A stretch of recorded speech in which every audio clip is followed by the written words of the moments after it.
ناظرین، یوں تو ہر گناہ سنگین ہے اور بندہ کوئی بھی گناہ کرتا ہے تو قیامت کے دن اللہ تعالیٰ اس کو عذاب عطا فرمائے گا۔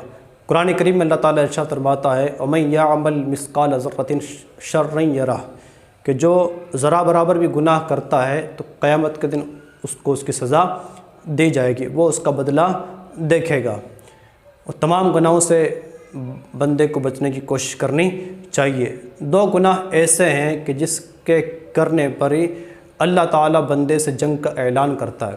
اب یاد رکھیں، خدا سے جنگ کرنے کی کس میں ہمت ہے؟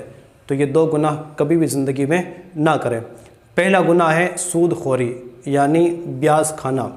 اللہ تعالیٰ قرآن پاک میں سورہ بقرہ آیت نمبر 278 اور 79 میں ارشاد فرماتا ہے اے ایمان والوں، اگر تم ایمان والے ہو تو اللہ سے ڈرو اور جو سود باقی رہ گیا ہے اسے چھوڑ دو، پھر اگر تم ایسا نہیں کرتے تو اللہ اور اس کے رسول کی طرف سے لڑائی کا یقین کر لو، اور اگر تم توبہ کرو تو تمہارے لیے اصل مال لینا جائز ہے، نہ تم کسی کو نقصان پہنچاؤ اور نہ تمہیں کوئی نقصان ہی پہنچائے۔ اسلام کی خوبصورت تعلیم ہے۔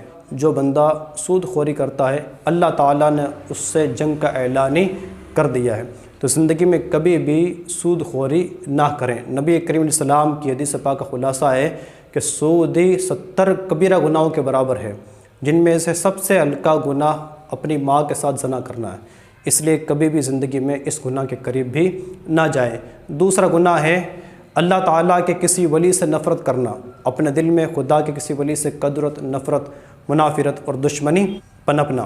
اللہ تعالیٰ ارشاد فرماتا ہے، حدیث قدسی ہے کہ من عاد علی ولی فقط آذنتہ بالحرب، کہ جو میرے کسی ولی سے دشمنی کرے بے شک میں نے اس سے جنگ کا اعلان کر دیا۔ تو اللہ سے جنگ مول نہ لیں اور کبھی بھی اللہ تعالیٰ کے نیک بندے سے، خدا کے ولی سے دل میں کسی طرح کی کجی اور نفرت پیدا نہ کریں، بلکہ اولیاء کرام کی محبت اپنے دلوں میں رکھیں۔